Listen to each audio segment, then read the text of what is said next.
Have you noticed this behind Donald Trump in the Oval Office? It is the new Club World Cup, loaned by FIFA. Their president, Gianni Infantino, has become one of the US president's closest non-American allies, and they've been promoting the tournament being played in the US over the coming weeks. So we can show this is a unique trophy.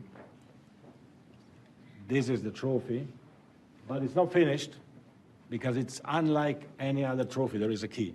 Oh, wow. There is no other sports trophy like that. Oh, that is good. Whoa. Yeah. Oh, you gotta be kidding. Yeah. Wow. Wait.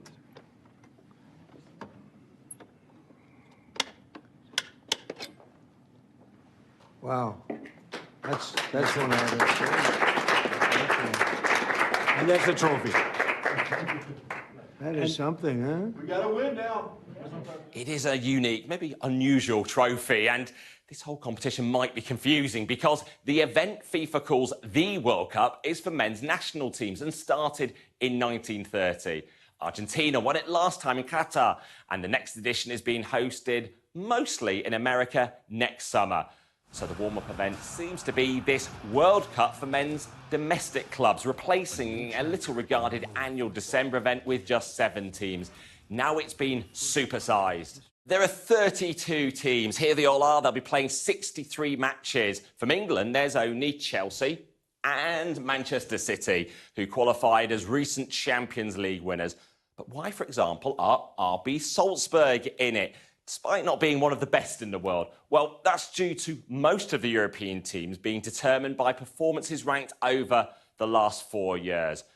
And how did FIFA engineer Lionel Messi's participation? Well, by designating Inter Miami, partly owned by David Beckham, as last year's overall American champions. That's despite not actually winning the MLS title. And Infantino found a way of bringing more top talent to the tournament by creating a special transfer window to allow clubs to bring in new players earlier than usual. So Real Madrid paid €10 million to sign Trent Alexander-Arnold from Liverpool a month early. But can players cope with an extra tournament? Both City and Chelsea have already played 57 matches in the season. Now there'll be up to 7 more matches being bolted onto the season for them. And their players could have had 10 international matches over the last year too. Players' unions have warned this is a tournament too many. Sky News first revealed in 2023 that players' unions were pursuing legal action against FIFA over concerns about the workload, with this Club World Cup added to an already congested calendar.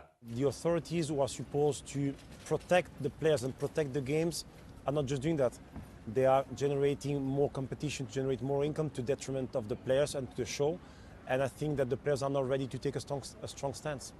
But the Club World Cup will be lucrative for teams, and funding seems to flow back to Saudi Arabia. It was secured around the same time as the kingdom was picked as host of the 2034 World Cup. At the time, FIFA was struggling to sell the Club World Cup broadcast rights. Then streamer DAZN stepped in with a $1 billion deal. Then DAZN sold a 10% stake in the company for $1 billion to a firm owned by Saudi Arabia's sovereign wealth fund, PIF. And the total prize fund, $1 billion. And PIF's branding will be all over the tournament as a sponsor.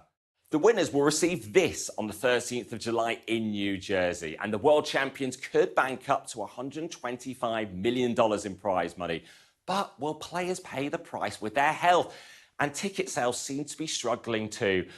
But FIFA believes that this can become the pinnacle of club football, and there's a lot resting on it for Gianni Infantino.